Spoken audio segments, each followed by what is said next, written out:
lagi yang turun setelahnya. Artinya apa? Kalau tidak ada lagi wahyu setelahnya, berarti tidak ada lagi Rasul. Karena Rasul itu menerima wahyu dan harus disampaikan ke umatnya. Terus gitu. Kemarin ada yang bilang di media sosial, Muhammad itu bukan Rasul terakhir. Ini ngaku Nabi kok Quran. Ya, nggak ada kita yang Nabi Quran. Nabi itu kuat, tampan, gagah, rupawan. Ya, karena ingin viral aja, dia bilang Muhammad bukan Rasul terakhir. Jadi saya patahkan omongannya itu dengan kalimat apa ini? Kalimat unzila fil Quran. Kalau dia tahu arti unzila itu, maka dia tidak akan berani ngomong seperti itu. Ya, jadi setelah Al-Quran turun, tidak akan ada lagi kitab suci yang turun setelahnya. Kalau tidak ada kitab suci, berarti tidak ada Rasul setelahnya. Al-Quran itu di antara tujuan Allah menurunkan Al-Quran, pertama hudal linnas, petunjuk bagi seluruh manusia. Tapi kalian apa? Wa bayyinatin minal huda wal furqan, membedakan yang batil dengan yang hak, membedakan yang hak dengan yang batil. Apa yang dilakukan? Yuridullahu bikumul yusra. Allah inginkan hidup kita itu mudah dengan Al-Quran. Wala yuridu bikumul usra. Allah tidak ingin hidup kita sulit karena Dia sudah hadirkan Al-Quran. Walitukabbirullaha ala ma hadakum. Allah ingin kita hanya membesarkan asmanya, tidak bergantung kepada manusia. Kalau kita bergantung kepada manusia, manusia itu pasti bertambah usianya, Pak. Ibu-ibu di sini saya lihat, meskipun usianya di atas 60 tahun, tapi masih terlihat seperti 58 tahun. Kakek 2 tahun ya. Ya. Jadi kalau kita bersandar kepada manusia, manusia pasti rapuh, pasti tua. Kita bersandar kepada batang pohon pasti terangkat akarnya. Kita bersandar kepada penguasa, ada masa pensiunnya. Kita bersandar kepada kekayaan pasti ada masa waktu habisnya. Tapi kalau kita bersandar kepada Dia yang Maha Ahad, Huwal Hayyu Huwal Qayyum la yamutu abada. Dia hidup, Dia berdiri dan tidak akan mati selamanya. Allah ingin dengan Al-Quran ini kita membesarkan asma-Nya. Kemudian apa lagi? Tujuan Al-Quran itu diturunkan sebagai mau'izah. Ya ayyuhan nas. Ayat ini ditujukan kepada seluruh manusia, bukan terbatas kepada orang Islam tok, tapi kepada seluruh manusia. Seruannya kepada seluruh manusia, baik itu beriman, ingkar maupun kufur kepada Allah. Qad ja'akum mau'izah, telah datang kepadamu mau'izah. Mau'izah apa Bu? Mau'izah itu nasihat. Ya, nasihat. Atau bisa juga diterjemahkan dalam arti pelajaran. Qad ja'akum mau'izah min rabbikum, telah datang kepadamu pelajaran dari Tuhan. Dari sini Bu, Allah Subhanahu wa taala. Wa shifa'un lima fis sudur, mengobati segala macam penyakit fis sudur, di dalam dada. Awal mula penyakit itu Bu di sini. ya kan? Di sini cemas, takut, gelisah, gundah, apalagi gitu, khawatir, malas. Nah, itu berasal dari sudur dalam dada. Wa huda wa rahmatul lil mu'minin. Yang ketujuh, petunjuk huda wa rahmat bagi orang-orang yang percaya. Makanya ketika Allah menyebutkan wa nunazzilu minal Qur'an ma huwa shifaa'u wa rahmah, kami turunkan dari sebagian Al-Quran itu yang 114 surat itu, 6.666 ayat itu, ada sebagian ayatnya yang bisa digunakan sebagai penyembuh dari segala macam penyakit. Tapi ini hanya berlaku bagi orang-orang yang beriman. Wa rahmatul lil mu'minin, hanya berlaku bagi orang-orang yang percaya. Bagi mereka yang tidak percaya, wa ma yazidud dhalimina illa khasara, tidak akan mendapatkan sesuatu apapun kecuali kerugian. Ada seorang sahabat namanya Abdullah ibn Mas'ud radhiyallahu anhu. Ibnu Mas'ud ini masih muda, ganteng, harus keluar. Tajir, kaya-kaya itu. Cuman sahabat dulu Pak, meskipun tajir tapi hidupnya sederhana, tidak kelihatan di orang kaya.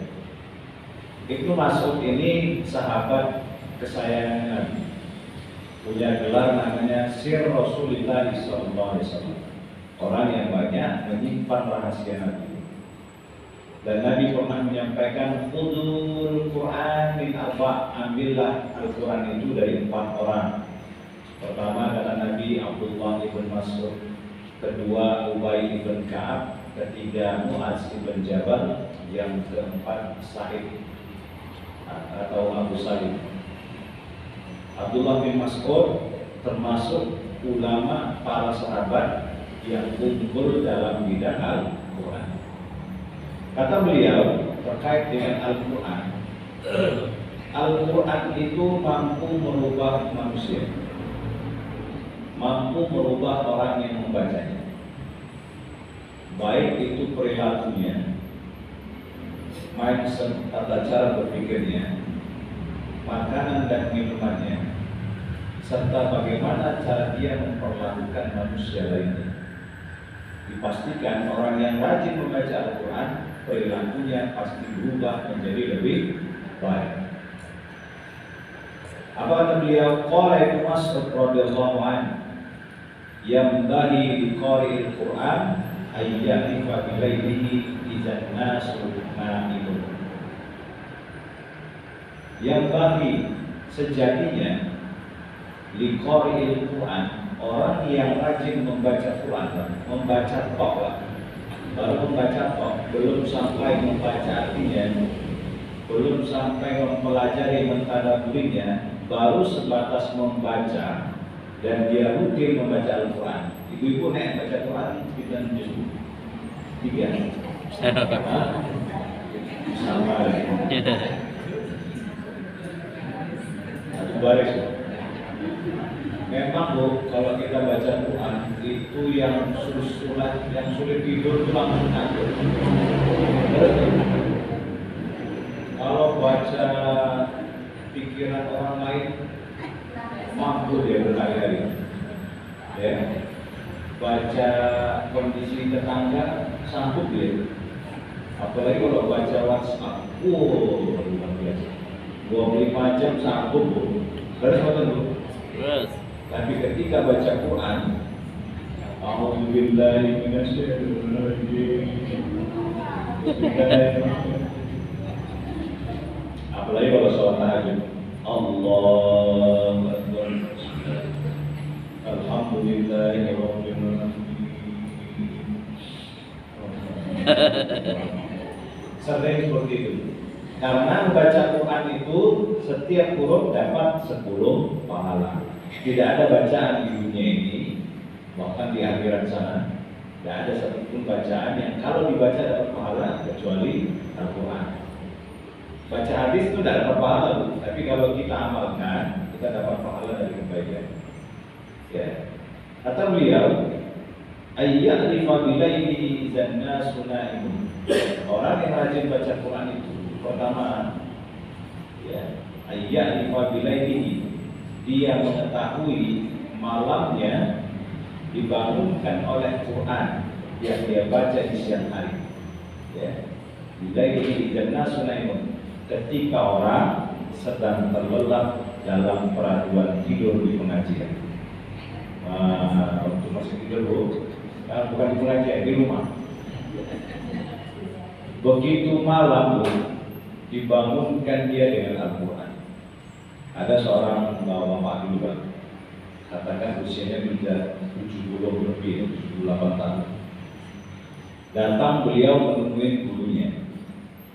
Apa kata beliau? Ya Syekh, laqad qara'tu minal Qur'an salah satu surah di kulli lailatan. Wahai Syekh, saya ini setiap malam itu baca Quran ketika tahajud, namun 3 surah. Trikul, Qul, Al-Falaq, An-Nas. Bayangkan Pak, jam 1 bangun sampai jelang subuh yang dibaca cuma trikul. Itu luar biasa. Saya yakin Bu, di tengah-tengah saya ini ada mungkin yang sudah hafal bersama, ya kan? Yang belakang sana, yang di luar itu mungkin ada yang nggak ada ya. Ada yang mungkin sudah hafal 28, 29, 30. Saya yakin Bapak-bapaknya jangan tanya Bu. Jangan tanya. Tidak apa. Sampai 31 juta deh. Tapi tidak juga membangunkan kita di tengah malam. Bapak ini dibangunkan oleh surat Al-Ikhlas. Itu yang membangunkan dia. Jam 1 bangun Pak, 3 jam bayangkan. Cerita beliau kepada saya. Apakah sholat saya sah? Wahai saya, kata sayanya sah. Bahkan kalau cuma baca Al-Fatihah, toh sholatnya sah. Tapi memang Bu, sholat tahajud itu disunahkan kita berdirinya lama, berdiri tegak. Kalau misalnya panjenengan pakai kursi ya silakan, tapi kalau bisa berdiri lama. Bapak-bapak yang pernah ikut Baitul Arqam Pak, pernah ikut Baitul Arqam ya? Dulu Pak ada namanya Kiai Muin Pak, tahun 2004, ya. Itu yang pernah ikut Baitul Arqam pasti pernah ketemu dengan beliau di Kaliurang waktu itu. Baitul Arqam, saya masih lajang ya. Itu malam peserta yang ikut itu Pak, waktu itu kalau saya tidak salah ada 90 orang peserta Baitul Arqam. Malam kami tahajud bareng Pak. Ya. Bukan mengajarkan tahajud berjamaah, tapi memberikan edukasi. Seperti inilah cara tahajud yang baik. Apa yang terjadi Pak? Begitu takbiratul ihram, Allahu Akbar, lama Pak istighfarnya, lama Pak. Ya, saya sok-sokan di belakang imam, yang dia baca Bismillah ya, Bismillah, Alhamdulillahi Beliau ini hafal Quran Pak, 3 juz. Ar-Rahmanir Rahim, Maliki Yaumiddin, Iyyaka na'budu wa iyyaka nasta'in. Bayangkan Rakaat pertama beliau baca surah Al-Qalam. Nun wal qalami wa ma yasturun. Ibu-ibu Pak juga baca Al-Qalam Pak, tapi cuma non saja habis rukuk. Baru 15 hari Pak, pesertanya berkurang tinggal 30 orang. Kabur Pak, pulang. Bayangkan Bu, dari jam 1 sampai jam 3 berdiri. Saya mau pulang jauh ya. Nangis Bu. Tapi setelah itu baru kami rasakan, oh seperti ini ternyata yang diinginkan Allah. Ketika Allah datang, rahmat Allah datang di sepertiga malam. Begitulah tahajud yang Allah inginkan. Ya, berdirinya lama. Kalau duha yang lama sujudnya Bu. Ini kebalik Pak. Tahajud yang lama sujud sambil tidur. Ya, jadi sambil. Nah, jadi tahajud yang lama berdirinya. Kalau duha yang lama sujud. Jadi malam bangun ya, malam bangun. Untuk mendirikan lalu sholat tahajud. Ada yang menarik Pak dari sholat tahajud ini. Sholat tahajud yang nyuruh sinten Bu? Allah. Allah nyuruh kita, tapi nungguin kita, ditungguin gitu. Perintahnya apa? Wa minal laili fatahajjad bihi nafilatan laka asa an yab'asaka rabbuka maqaman mahmuda. Dari sebagian malam, enggak seluruh malam. Min itu sebagian, bisa juga separuh. Fatahajjad, bertahajudlah. Artinya saat kau tidur, sisihkan waktumu untuk bertahajud kepada Allah. Nafilatallah, sebagai amal ibadah sunnah tambahan. Asa niscaya, asa mudah-mudahan, asa pasti, asa insyaallah. Ayya ba'asa rabbuka, Allah tempatkan dirimu maqamah mahmuda. Maqamah mahmuda ini Pak, ada dua pengertian. Pertama, diletakkan Allah di tempat yang terpuji, tertinggi. Ya, yang selalu mengantarkan dia untuk dekat dengan Allah. Yang kedua, maksud mahmuda ini Bu, senes mahmuda ya. Mahmuda ini orang yang istiqomah tahajud, dipastikan dia atas izin Allah akan mendapatkan syafaat Rasulullah. Allah perintahkan kita tahajud dan Allah menungguin. Bagaimana cara Allah menunggu kita? Buka Quran surah Al-Muzammil. Ya ayyuhal muzammil, terus qumil laila illa qalila nisfahu awil qus minhu qalila aw zid alaihi wa rattilil qur'ana tartila. Ditunggu Allah lagi. Wahai hambaku yang sedang berselimut, bangun. Sini ngobrol sama aku, ceritakan masalahmu, ceritakan keluh kesahmu, ceritakan tagihanmu, ceritakan kondisi keluargamu, ceritakan yang semakin ceringisnya istrimu. Saya lihat sini Bu ya. Ceritakan masalah kesehatanmu. Sini ngobrol sama saya, kata Allah. Nisfahu, nggak usah lama-lama. Kalau kau tidak sanggup lama, nisfahu, separuh malam. Separuh malam itu 1 sampai 2 jam atau 3 jam, dari jam 1 sampai jelang azan subuh. Nisfahu, kalau nggak sanggup 1 jam 2 jam, nisfahu awilkus, separuh dari separuh, separuh dari separuh, setengah jam atau 1 jam, tadi kan 2 jam.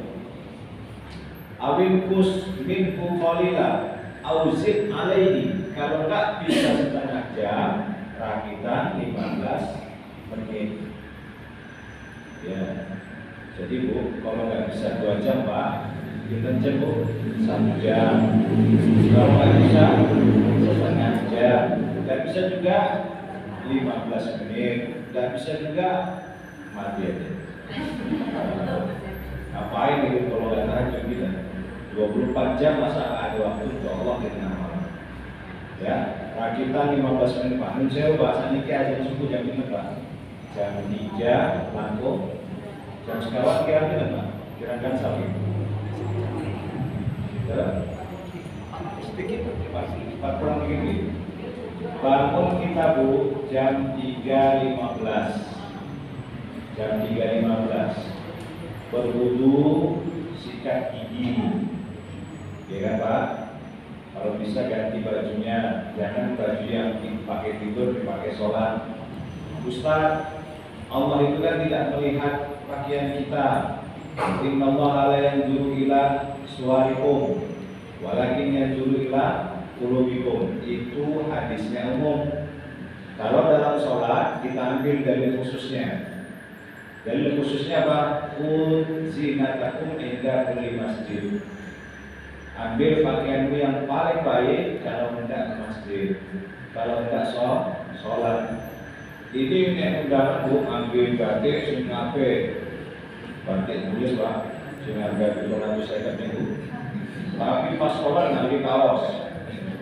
Di belakang tertulis Goes 2003. Berarti pun kita tahu kalau 11 tahun, 21 tahun Pak. Kaos 21 tahun dipakai sholat tahajud 2 rakaat, mintanya ya Allah berikanlah hamba surga Firdaus. Malaikat langsung geleng-geleng. Di bocah sholat tahajud yang mampu dulu, sholat taubat yang mampu dulu, ya lalu yang Firdaus. Ya Bu, jadi pakai pakaian terbaik. Kalau kita bangun jam 1 misalnya Pak, maka awali dengan sholat kita. Rakaat pertama maos Al-Fatihah tanpa surah. Rakaat kedua maos Al-Fatihah tanpa surah. Cara jone Bu pemanasan. Ya pemanasan. Setelah itu baru sholat tahajud. Kalau bisa 8 alhamdulillah. Kalau biasa 6 alhamdulillah. Kalau istiqomahnya 4 ya alhamdulillah. Kalau terpaksanya 2 ya gimana? Ya. Jadi kalau kita sudah diizah malaikat mau Pak, ya kan? Nah, itu minimal 4 rakaat. Sholat tahajud. Ya. Jadi itu Bu, ketika Nabi SAW menjelaskan tentang keutamaan sholat tahajud. Apa kata beliau dalam hadis An Bilal dari Bilal ibn Rabah? Anna Rasulullah sallallahu alaihi wasallam qala, Nabi sallallahu alaihi wasallam mendikau, alaikum bi qiyamil lail fa innahu da'us salihina qablakum. Fa innahu da'us salihina qablakum. Tiap-tiap kalian hendaklah mendirikan salat tahajud. Kalau qiyamul lail tidak tidur dulu. Qiyamul lail itu Pak bentuk ibadahnya banyak. Tidak cuma sholat. Mau Quran 1 ayat 1 lembar itu qiyamul lail. Kemudian tasbih, takbir itu qiyamul lail. Mau buku agama itu qiyamul lail. Bahkan ketika panjenengan wudu tok, nah itu sudah qiyamul lail. Ya kan? Wudu habis itu tidur. Nah itu qiyamul lail. Tapi kalau tahajud disunahkan tidur. Tahajud dan ibadah tahajud satu-satunya adalah sholat. Hebatnya Pak, tahajud itu satu-satunya ibadah sunnah yang diperintahkan Allah di dalam Al-Quran. Tidak ada ibadah sunnah yang lain yang Allah perintahkan di dalam Al-Quran kecuali sholat tahajud. Apa nasihat Nabi terkait sholat tahajud ini? Fa innahu da'us salihina qablakum. Pertama, dia merupakan ibadah orang-orang solih sebelum kita. Orang-orang solih sebelum kita siapa Pak? Rasul, Nabi, sahabat, gitu, tabi'un, tabi'in, kemudian para ulama solih. Yang kedua, apa yang lagi? Wa inna qiyamal laili qurbatun ilallah. Salat tahajud itu bisa menjadi media untuk kita mendekatkan diri kepadanya, kepada sinten Bu? Allah Ta'ala. Kalau kita dekat dengan pejabat, kira-kira aman belum? Aman. Belum tentu Pak. Ya, nemuin pejabat itu susah Pak. Gampang ditemuin kalau jelang-jelang kampanye Pak. Kalau sudah jadi dia Pak, lupa nomor panjenengan dihapus Pak. Atau dia ganti nomor Pak. Ya, minimal ganti nomor Pak. Nomor yang ada 7 tidak bisa dihubungi. Mohon coba beberapa lagi.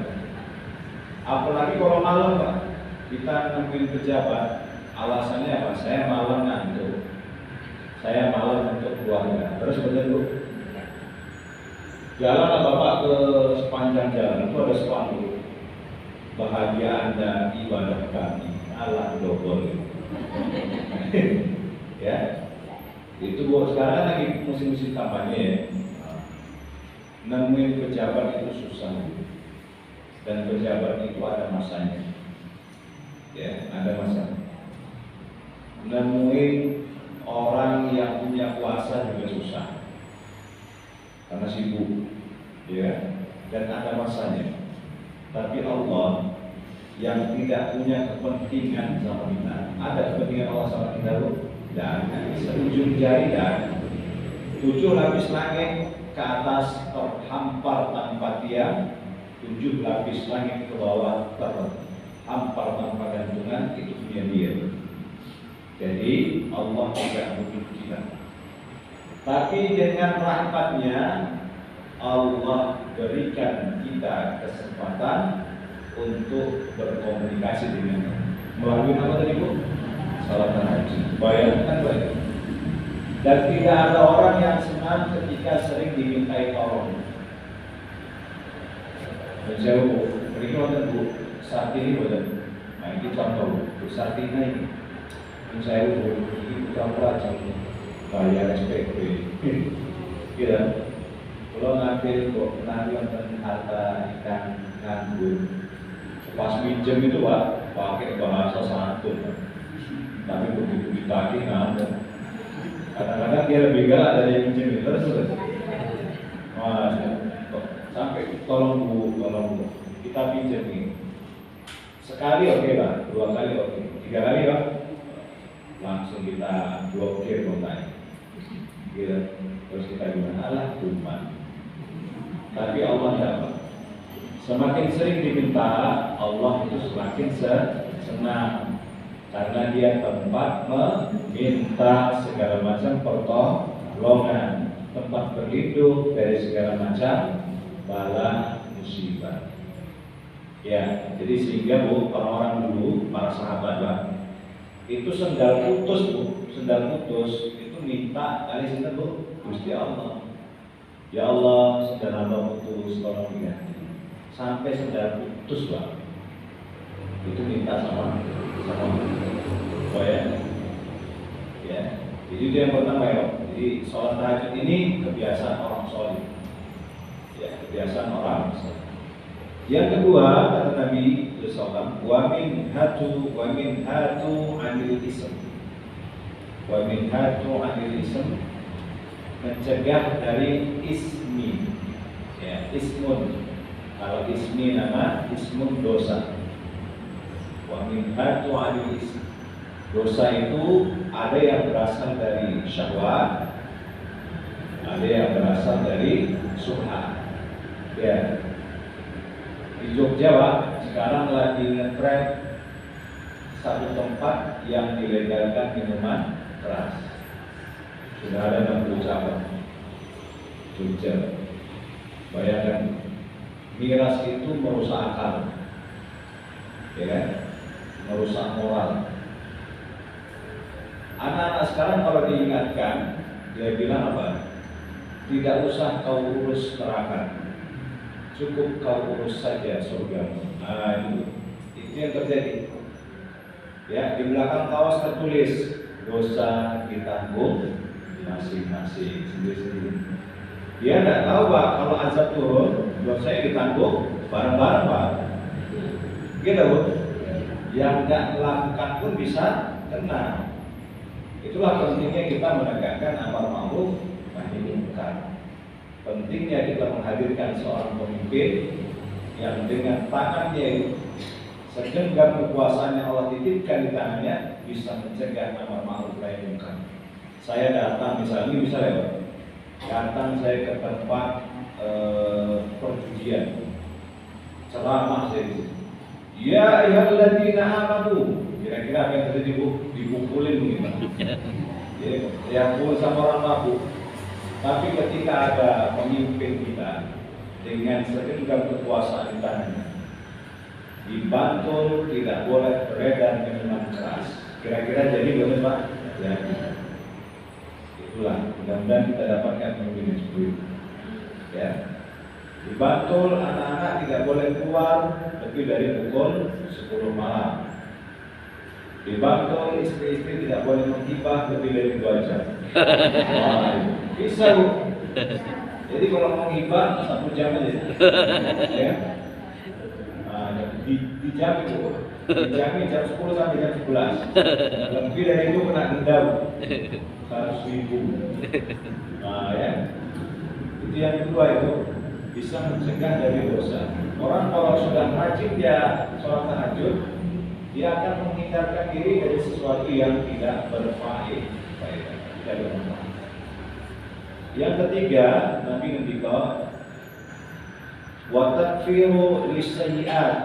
Wa takfiru lisayyi'at. Takfir itu meleburkan as-sayyi'at, meleburkan segala macam dosa, termasuk dosa besar.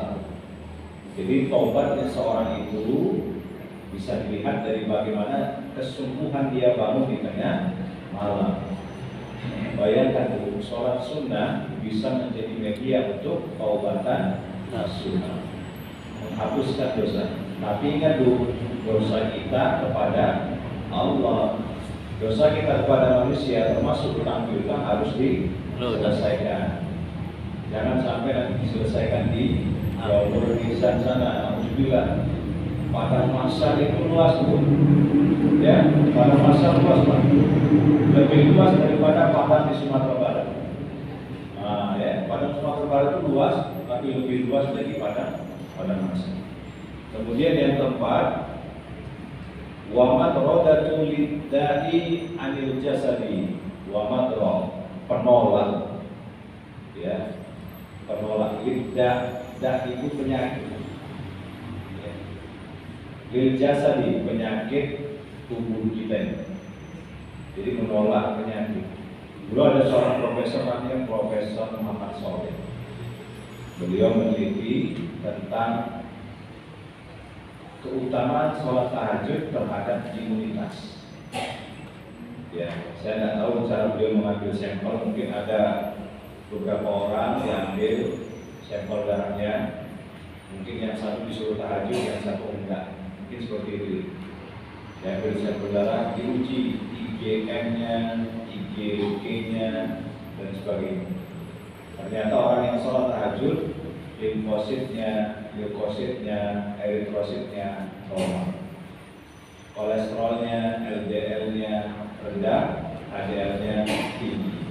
Ini kan kebalik Bu, ya kan? Kebalik. Nabi itu Bu, sampai bengkak kaki beliau disebabkan sholat tahajud. Kita sebelum sholat Pak sudah bengkak duluan. Kolesterolnya rendah, gitu ya. Ngerti-ngerti geringan begini. Ya, ngerti-ngerti geringan, ngerti boyon. Tapi enggak, kalau nggak tahajud sehat Bu, sehat. Nah, itulah manusia ya. Jadi sholat tahajud insya Allah bisa menjadi penyembuh dari segala macam penyakit. Ya, boleh kita niatkan, boleh nggak apa-apa. Ya Allah, mudah-mudahan tahajud ini menjadi wasilah kesembuhan dari segala macam penyakit. Maka Nabi pernah mengajarkan Bu, ada doa ya. Doa ini hadis dari hadis tadi dari riwayat At-Tirmidzi. Nabi ngendika, Allahumma jannibni munkaratil akhlaq. Ya Allah, aku berlindung padamu dari akhlak yang buruk. buruk. Wal a'mali, amal yang jelek. Wal ahwa'i, hawa nafsu yang dituruti. Wal adwa'i, dari penyakit yang mengerikan, yang tidak bisa disembuhkan. Jadi sholat tahajud Pak, insya Allah. Tapi nggak bisa Bu, cuma sehari 2 hari, minimal ya 40 hari, ngapain ya? Dan itu tidak bisa didapatkan keutamaan tersebut kalau panjenengan sholat tahajudnya 2 rakaat 3 menit, nggak bisa. Nggak bisa ya, minimal 4. Minimal. Makanya perlunya kita tahu arti dari Al-Fatihah supaya kita bisa menghujam ke dalam hati yang paling dalam. Tidak hanya kita baca, tapi kita bisa meresapi maknanya. Itu yang pertama, Pak. Orang yang rajin baca Quran, malam harinya pasti dibangunkan oleh Al-Quran, pasti. Ya. Yang kedua, wa binahari dan nasu muftirun. Di siang harinya dia banyak berpuasa. Dan nasu muftirun. Ketika orang lain banyak makan. Ya, setidaknya Pak, dia sepekan 2 hari lagi. Senin, Kamis, tambah ayam ubi, ya kan? Atau mungkin ada ibu-ibu yang puasa Daud mungkin ya. Saya kan ada nih, tapi pura-pura nunduk. Ya, ibu-ibunya tawadhu, tahu-tahu wajahnya menunduk gitu. Ya, banyak berpuasa di sana. Bukan berarti kita tidak boleh makan, Bu. Silahkan makan. Makan yang menurut selera panjenengan, yang halal dan baik. Bukan cuma halal kok, tapi tidak baik. Diulek Pak, lombok, berambang, bawang, uyah Pak. Kemudian diambillah minyak jelantah yang panas. Enak betul Bu? Baik betul Pak? Baik. Wow. Ya. Belum tentu ya Bu ya. Kalau alam, kalau baik. Ya, jadi bukan berarti kita tidak boleh makan, tapi pinoman lah. Sepekan itu puasa 2 hari. Ya, puasa 2 hari. Atau silahkan makan, ini nggak usah diposting. Ya, nggak usah posting, masa posting sih, masa oseng-oseng. Masa oseng-oseng gambarnya agak dibikin blur, tapi pas masak rendang dibikin jelas. Kira masa opor itu dibikin jelas. Masa nasi goreng seafood posting. Ya, berapa di posting Bu? Bapak-bapaknya saking nggak ada yang diposting, akhirnya dipostingnya istri tangga. Ini istri tangga Bu. Di sini, luar sana. Jadi banyak kita berpuasa. Orang yang rajin baca Quran itu akan menjaga makanan dan minuman. Salah satu penyebab terkabulkannya doa kita adalah makanan kita halal. Ya, kalau sudah masuk makanan sebutir yang haram, maka itu menjadi penyebab terhalalnya doa kita.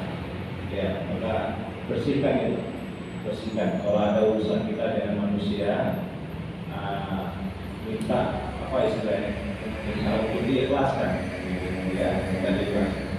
Ustaz, bagaimana kami kalau yang diutangi, kalau panjenengan diutangi orang lain tagih maksimal 3 kali. Al-Baqarah ayat 200. Ayat yang paling panjang dalam Al-Quran itu masalah utang piutang. Itu artinya utangi ceritanya jodoh. Ya. Jadi kalau misalnya panjenengan diutangin orang lain, tagih sekali, tagih lagi, mungkin dia lupa Pak. Makanya sebelum utang pastikan tanggal pengembalian plus tahun dan bulan Pak. Besok tanggal 20 September tak balikin. September kapan? Ternyata 2030-an. Kira kalau berapa dipastikan Pak?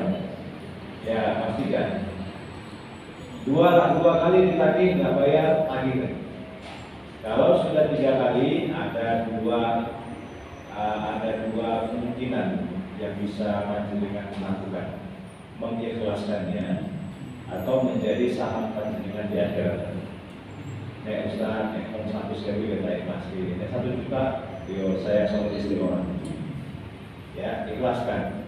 Karena di ujung ayat itu, kalau engkau ikhlaskan, maka itu lebih baik bagimu. Sayangnya Pak, ayat ini yang menghafal bukan yang mengutangi Pak, tapi yang dikutangi. Begitu kita tagih apa katanya? Kalau kau ikhlaskan, maka itu lebih baik bagimu. Al-Baqarah ayat 200. Dia yang hafal Pak. Ya, perhatikan nanti Al-Baqarah 200 itu tentang utang. Jadi siang dia banyak berpuas. Yang ketiga, wabi bakaihi idzan nasu yadqu. Dia banyak menangis ketika orang lain banyak tertawa. Ya. Jadi Bu, kita ini punya masa lalu, punya masa kini, punya juga masa depan. Masa lalu itu milik kita, masa kini takdir kita, masa depan milik Allah. Maka tidak usah terlalu risau terhadap masa depan. Yang perlu kita risaukan adalah masa lalu kita. Apakah sudah dipenuhi dengan kebaikan atau tidak? Makanya orang mukmin itu Pak, tidak ada waktu baginya untuk mencari kesalahan orang lain. Dia akan asik menghisap, muhasabah diri. Ya kan? Ketika ada orang lain salah, dia ingatkan, tapi tidak di tengah keramaian. Kalau kita mengingatkan orang lain di tengah keramaian, itu namanya mempermalukan dia. Ya, apalagi di grup WhatsApp grup ini kadang-kadang bisa menjadi tempat untuk mempermalukan orang lain. Makanya nek kita ikut, nek kita mengambilkan Bu, saran saya nggak usah kayak dulu. Ya, mengambilkan untungan, dia nggak usah gitu. Tapi itu sakit hati, kedua. Banyak dia menangis, tengah malam dia menangis. Dia minta sama Allah, ya Allah, tolong ampunkan dosa hamba. Ya Allah, tolong tutupin aib-aib hamba di masa lalu. Jauhkan hamba dari keburukan dosa hamba. Karena dosa itu ada efek sampingnya. Ya, maka kita minta sama Allah supaya efek sampingnya itu dibuang sama Allah. Bagaimana caranya? Nangis kita, taubat kita dengan taubatan nasuha. Tolak bala dengan cara apa? Sedekah. As-sadaqatu tumna'ul bala. Sedekah itu mampu nolak bala. Wa tudfa'u ghadab rabbi, dan mampu meredam amarahnya Allah. Jadi kalau kita malam nangis, Ustaz saya nggak bisa nangis, bayangkan tagihan panjenengan. Bayangkan, selalu nangis sendiri. Kalau punya tagihan, kalau kayak bayangkanlah masa-masa sulit, masa-masa dulu waktu pernah sulit, ya. Jadi banyak dia menangis dan tertawa boleh, silakan tertawa. Masa iya kita menonton? Ini nanti kita dikirain kesurupan.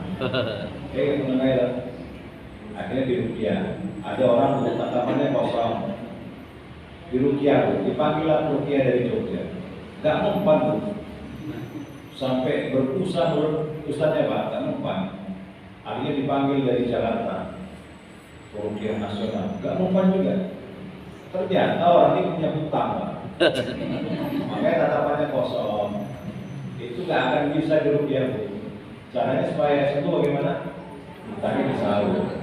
Ya. Kemudian yang keempat, saya percepat.